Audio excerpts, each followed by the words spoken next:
Всем добрый день, вы на канале Шитие Моей, меня зовут Оля, и это у нас завершающая часть нашего проекта «Упрощенный жакет с нуля». Сегодня мы будем соединять подкладку и жакет. Прежде чем мы начнем соединять, нам необходимо сделать надсечки на лацкане и воротничке. Вот смотрите, вот у нас воротничок. Буду показывать на жакете. Вот у нас воротничок, мы хорошенечко, красиво отгладили уголочки. Вот они, да, вот воротничок, вот лацкан. И вот здесь у нас, там, где мы делали окончательную закрепку, мы должны сделать надсечки. Наверное, вот так лучше будет видно. Переверну наизнанку. Там, где у меня заканчивается шов, здесь его не видно, но вот так можно прорисовать, да, вот он шов, и вот здесь он у меня заканчивается. Вот как раз здесь нужна надсечка с этой стороны и с этой стороны. Я просто делаю надсечку вот так, сразу два слоя, да, делаю надсечку, не доходя до шва, примерно 1-2 миллиметра. Ну, если ткань сухая и сыпучая, как у меня, то да, лучше, наверное, 2 миллиметра. В общем, здесь делаем надсечку с этой стороны и то же самое делаем на подкладке. После того, как мы сделали надсечки, раскладываем наши изделия вот таким образом, то есть полочкой вверх, жакетик полочкой вверх и подкладка полочкой вверх. И соединяем вот так наши рукавчики. То есть получается, вот он у меня шов. Вот он у меня шов, и мы соединяем именно вот так. Соединять будем по кругу. Швы, вот эти вот швы можно сделать в разные стороны. Естественно, скалываем вот так лицом к лицу.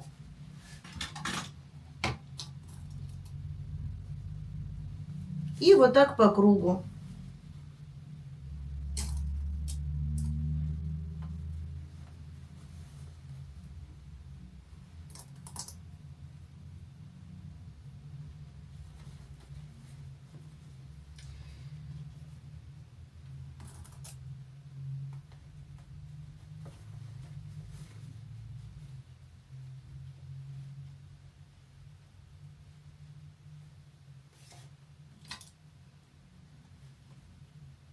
Смотрите, если получилось так, что у нас подкладочный рукав чуть больше, чем наш основной рукавчик, да, у меня получается здесь примерно сантиметр, я сделаю складочку вот тут вот, где у меня проходит шовчик. Все, в принципе, никаких проблем. Такая у меня получится небольшая складочка, то есть я не убираю ширину. Ничего страшного не случится, если у нас подкладочный рукавчик будет чуть-чуть больше на 1-2 сантиметра шире, чем основной рукавчик. У нас рукав свободный, поэтому не будет никаких проблем. Смотрите, что делаю дальше. Я приподнимаю вот так, чтобы вам было видно, да, соединяю плечо с плечом. Второе плечо, то есть получается спина к спине. Вот так вот у меня жакет с подкладкой. И нахожу вторые, то есть получается второй рукавчик, да? Вот, и соединяю его точно так же. Я сейчас соединю и покажу, что у нас получилось в результате, как оно должно быть. То есть это, возможно, я не совсем правильно, не совсем понятно сейчас это все рассказала, как сложить рукавчик. Так, то же самое у меня здесь получится 1 сантиметр лишний. Я делаю складочку. Итак, я сколола оба рукава, и теперь давайте вот так разверну и покажу, что получается. Вот так у меня сложенный, сколотый рукавчик 1, 2. Здесь у меня передняя половинка. Если я переверну на подкладку, тоже передняя половинка. То есть получается у нас жакет с подкладкой, спина к спине. Так, теперь спина к спине и изнанка к изнанке. Не забывайте. Теперь мы с вами сшиваем оба рукава и переходим дальше. Смотрите, если я вот так сейчас соединю, то есть у меня опять все еще пока лицо внутри. У меня рукав, то есть лицо сверху. У меня рукавов не видно. Они у меня внутри. Вот они, видите? Пока мы сшиваем именно так. Можно вот так разложить, посмотреть. Итак, я сшила между собой рукавчики, оверложивать их не стала. И теперь мы наконец-то будем соединять жакет с подкладкой. Смотрите, вот они мои рукавчики. Изнанка и изнанка. То есть я пока раскладываю подкладку и жакет изнанкой вверх. Вот они мои рукава. Я их пока отбрасываю в сторону и соединяю воротничок лицом к лицу. Вот так. Может быть, вот так будет понятнее. Просто лицом к лицу. Теперь у меня просто вот так лицом к лицу жакет с подкладкой. Соединяю и хочу сказать, что эти швы, эти срезы мы тоже должны все сметать. Прежде чем сшивать, мы их должны сметать, все проверить, все сверить обязательно, потому что здесь мы особенно, что касается длины изделия и длины подкладки, это особенно, потому что если у нас она не сойдется, то у нас будет где-нибудь волдыриться или топорщиться, да, то есть не будет сидеть ровно. Поэтому я сейчас сначала сшиваю воротничок, верхнюю его часть. Так, проверяю, чтобы все было у меня ровненько.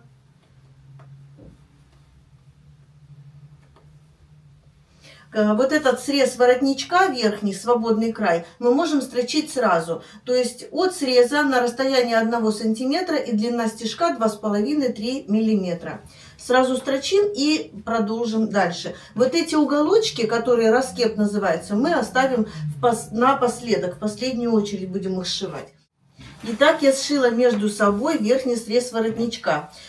Теперь нам нужно его немножечко сделать тоньше, да, что когда мы будем выворачивать, чтобы нам не мешали швы. Значит, я срежу максимально близко к шву тот припуск, который продублирован. То есть, я оставлю примерно 3 миллиметра. Может быть, до 5, в принципе, тоже нормально будет. Не хочу сильно рисковать. А тот припуск, который у меня не продублирован, я его оставлю таким. Только потому, что у меня ткань очень сыпучая. И чтобы не рисковать, как я уже сказала. Теперь я соединяю полностью подол, подкладку с жакетом. Смотрим, да, вот так вот у нас полностью все по низу я соединила. Конечно же, нам необходимо совместить срезы борта под борта и швы, там, где мы пришивали подкройной бачок. Если не сходятся, мы регулируем, корректируем прямыми строчками. Далее мне нужно проверить, совпадает ли длина жакета с длиной подкладки. Почему? Потому что у нас вот этот шов, он будет строго на ребро по низу, да, то есть он не будет подворачиваться, нигде ничего не будет, то есть он будет ровно. Поэтому мне нужно сверить длину. Что я делаю? Вот он мой воротничок, вот он. И смотрите, вот мои плечи, плечевые срезы, я их соединяю вот так пальчиками. Плечевые срезы подкладки и плечевые срезы жакета. И вот так расправляю. Расправляю и смотрю. Если у меня, вот так вот смотрю, да, если у меня где-то что-то топорщится, то есть я соединила полностью по низу, и если у меня где-то что-то топорщится, значит где-то что-то лишнее. То есть я сейчас вот в зеркало посмотрю. Так. По жакету я не вижу никаких отклонений. Смотрю, переворачиваю, смотрю на подкладочку. Тоже отклонений никаких я не вижу, поэтому я могу смело сшивать свои детали. То есть сшивать подкладку с подбортом, подкладку с жакетом. И далее я соединяю подборт с бортом левый и правый. Рукавчики у меня пока гуляют вот так вот по всему жакету, по всем краям, пока они у меня вот так, с этой стороны. То есть я также соединяю булавочками и сшиваю прямой строчкой. Так, смотрите, я тут уже подробно показывать не буду, то есть как я строчу на машинке и так далее. Я сейчас соединю все эти 3 среза с срежу с той стороны, как и на воротничке, срежу с той стороны, там, где у меня продублированные детали, да, то есть со стороны подкладки. Срежу, оставлю примерно 0,5 для того, чтобы не махрилось, ну и для того, чтобы не утолщалось. Ну и мы с вами продолжим уже с раскепом, то есть с уголочками, да. И теперь нам осталось только сшить вот эти уголочки, то есть сшить раскеп. Смотрите, мы сейчас должны убедиться, прежде чем мы будем начинать шить, мы должны убедиться, что у нас все сходится. То есть вот так у нас сейчас выглядит, а мы должны сшить вот здесь и вот здесь. Смотрите, у меня получается, вот так я буду сшивать примерно на 1 сантиметр. И до меточки. Меточка – это там, где заканчивается вот эта строчка, где мы пришивали воротничок к подборту. То же самое здесь. Меточка. Опять же, вот этот шов заканчивается, вот она меточка. Просто переносим ее сюда. И здесь тоже получается вот так сантиметр. То есть получается мы здесь строчим, здесь закрепка, здесь закрепка. Далее ниточку срезаем и начинаем отсюда. Здесь закрепка, сюда строчим, здесь закрепка.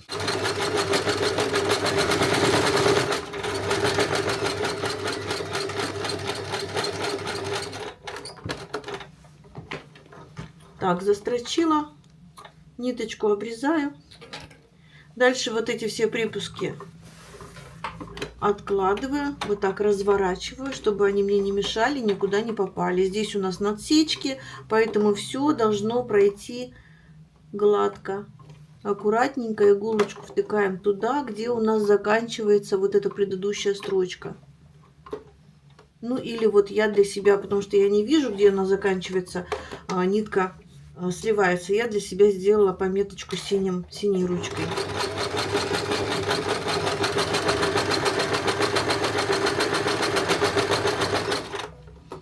И точно так же я делаю с другой стороны, то есть на другом лацкане, лацкан и воротничок. То есть раскеп, да, получается. Мы сейчас с вами сшиваем раскеп. Лишнее здесь можно высечь. То есть вот уголочки вот так высекаем, чтобы не было утолщения при выворачивании. Сильно не срезайте, потому что если опять же у вас такая же ткань, как у меня, сильно махрится, то чтобы не было проблем. Все, удаляю все эти уголочки, отсекаю. Хорошенечко отпариваю все швы, все срезы. Я себе помогаю кабанчиком, чтобы долго не ждать, когда швы остынут. Обязательно уголочки эти тоже хорошенечко отпариваю. Я уже за кадром срезала все лишнее. Так. Когда отглаживаю, рукавчики просто вот так пока убираю в сторону, отодвигаю, чтобы они мне не мешали.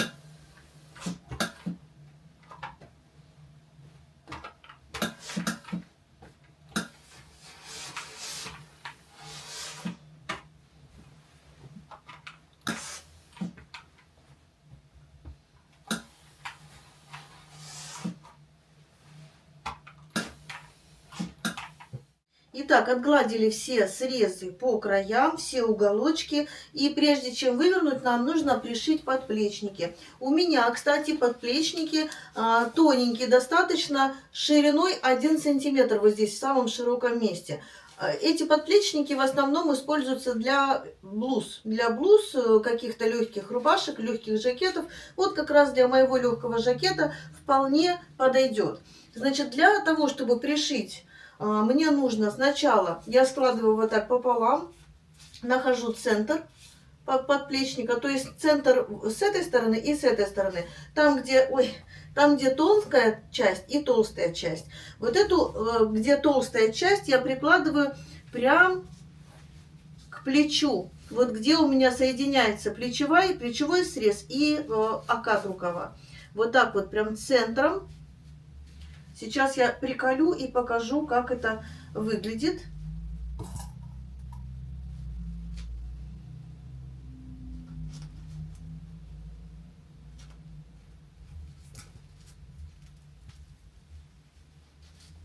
И я прикалываю таким образом, чтобы мне не зацепить подкладку, да, то есть мне нужно аккуратненько, можно взять, так, найдем это место не зашитое в рукаве, можно взять туда вот так просунуть руку и таким вот образом все хорошо выкладывается, то есть получается я в рукав засунула руку, где не зашитое место, нашла это плечо и вот таким образом я уже скалываю подплечник. Смотрите, я сколола булавочками, но пришивать мы будем с вами вручную от центра в одну сторону и от центра в другую сторону, то есть от плечевого шва. Вот так поближе покажу, да? Вот он у меня плечевой шов.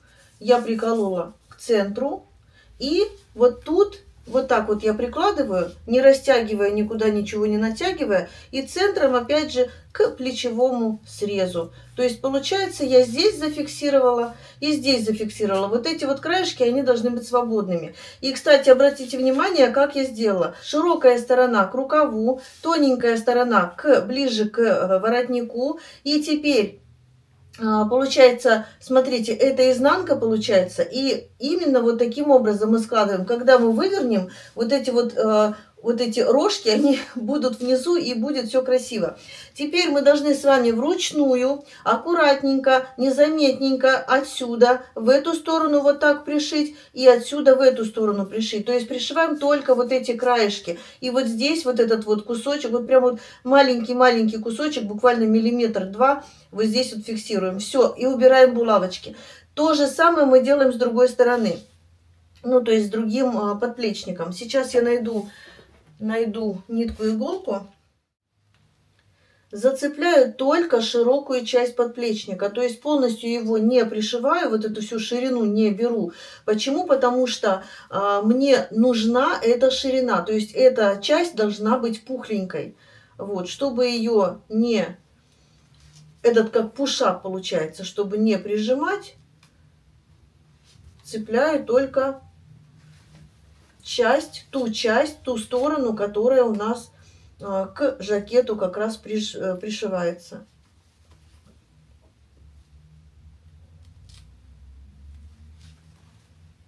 Ну и вот так я пришиваю до конца одну сторону, вторую сторону и с другим подплечником. Ну и здесь я сказала прихватить, сделать как закрепочку. Итак, подплечники я пришила. И теперь выворачиваем наш жакетик. Находим незашитое место в рукаве. И очень аккуратненько, легко выворачиваем полностью жакетик. Вот так вот порциями, понемножечку, потихонечку он легко выворачивается. Теперь мы должны расправить все уголочки. Все уголочки. И чтобы без проблем заутюжить все эти швы, я булавочками вот так вот расправляю и булавочками, частыми булавочками скалываю все швы по кругу. Получается подол, борта и воротник. Слегка припарю утюжком. Потом булавочки уберу, ну, чтобы у меня уже не скользили эти швы, чтобы не было никаких перекатов ни вовнутрь, ни на внешнюю сторону.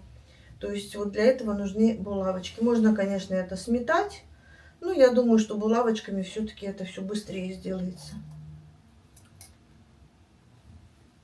Итак, я сколола полностью по кругу все края. Полностью. То есть борта, воротничок и подол. Теперь мне нужно вывернуть рукавчики. Для начала я выворачиваю их на изнаночную сторону, чтобы мне видеть мою обтачку.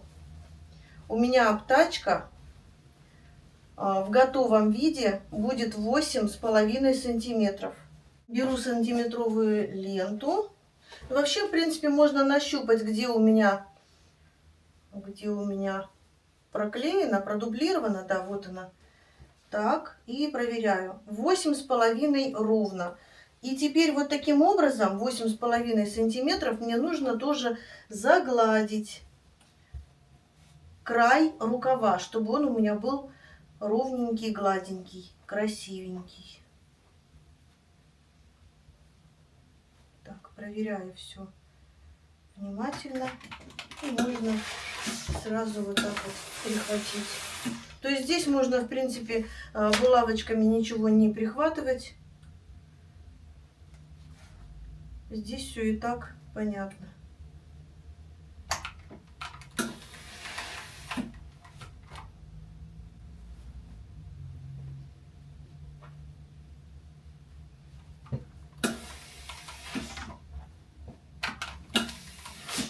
То же самое делаю с другим рукавчиком, со вторым. Можно, в принципе, вывернуть.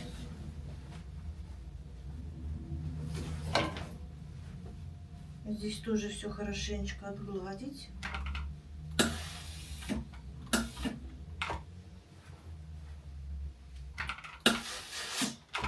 Так, рукавчик готов. И второй рукавчик также выворачиваю. Когда мы будем отглаживать края, нам нужно сделать так, чтобы не проявлялись швы на лицевой стороне. Поэтому для этого нам нужна будет сеточка. И отглаживать я буду, воротничок я буду гладить со стороны жакета.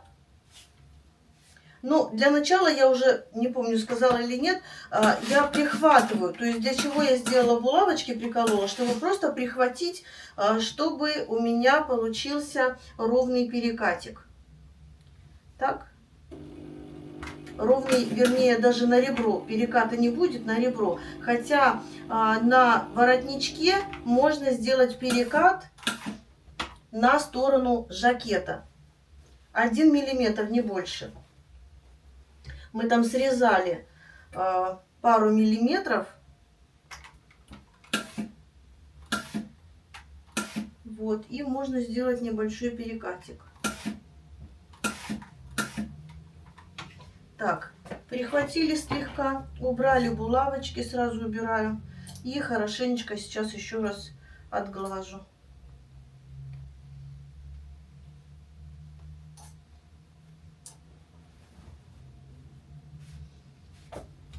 Так, сначала так. В принципе, здесь следов не остается, поэтому думаю, что так можно будет.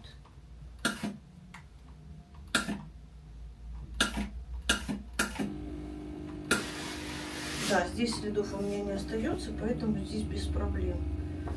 Боялась, что габардин может оставить следы швов внутренних.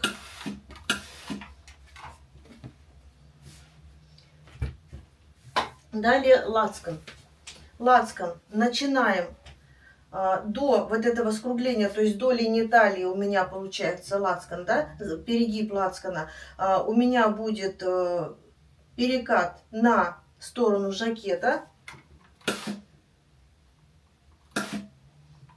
А дальше ровненько на ребро. Так, вот эти булавочки тоже убираю. Здесь можно уже убрать. Уголочки, нужно уголочки поровнее выправить.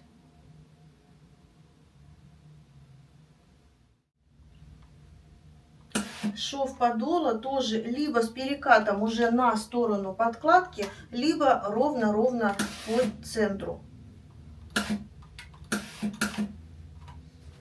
Но у меня будет ровно по центру, потому что я на перекат ничего не оставляла дополнительно.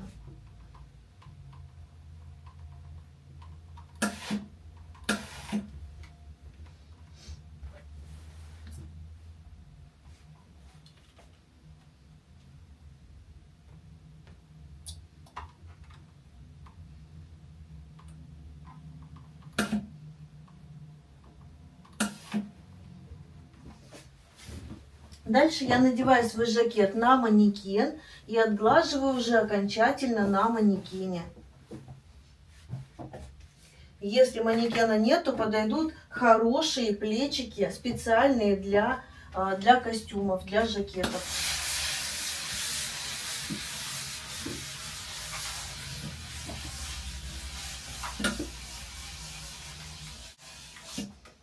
Ну Ну, немножко ему еще надо дать отвисеться, конечно же. Отсидеться.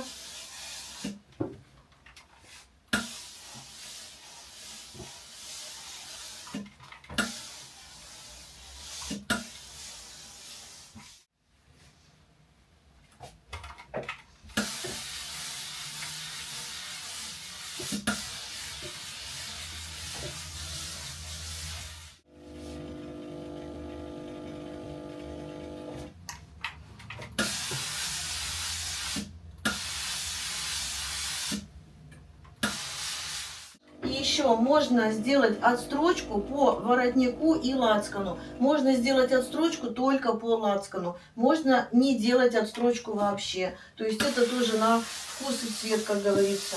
Кому как нравится.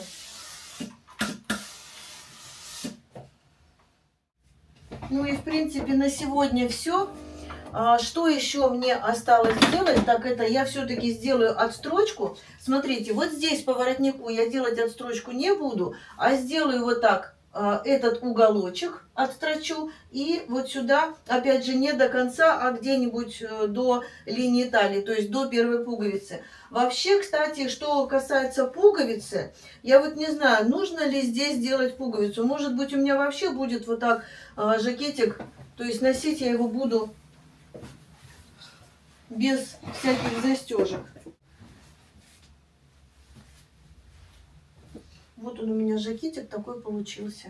Может быть, я буду без застежек носить, а может быть, я сделаю сюда какую-нибудь, знаете, есть такие что-то типа как прищепочки, да, не помню, как называются. Может быть, сделаю кнопки. Ну, возможно, все-таки сделаю и пуговку. Одна. Если я буду делать пуговку, то она будет одна. Не буду здесь никак утяжелять свой жакетик. В общем, вот такой получился у меня жакетик. Надеюсь, что вам понравилось.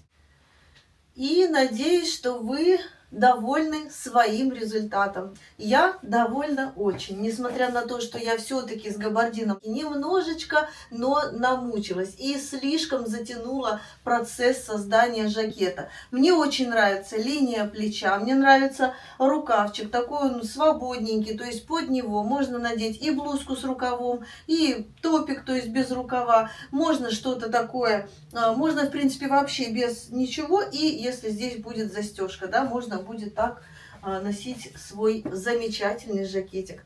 Кстати, если мы захотим, рукав 3/4, если кому-то мешает такой рукав, мы вполне можем сделать хороший такой достаточно подворотик, потому что у меня достаточно широкая обтачка, то есть здесь никаких, и там еще у меня прям даже и не видно, никаких неприятностей нет. Можно даже вот так заутюжить. Если мы, так, допустим, так хотим носить дальше, мы можем просто сделать какую-нибудь закрепочку вот здесь вот в районе шва, сделать закрепочку и вот так оставить, в принципе, жакетик вот такой. Ну, я не знаю, как 3/4 или как это получится. В общем, вот так. Мне очень нравится результат проделанной работы. Надеюсь, и вам тоже. Если вы хотите сшить такой же жакетик с нуля, смотрите видео с первой части. Мы его построили с самой первой точки, и я показала до последней строчки. Ну, единственное, что я не показала, это петельку. Я еще думаю, будет петелька или будет кнопка. То есть я пока не знаю.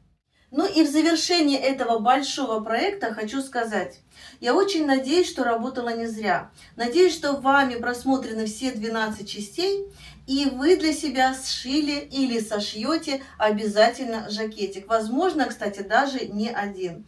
Я на сегодня с вами прощаюсь. Несмотря на то, что видео было небольшим, но очень для меня трудоемким, то есть работы было много.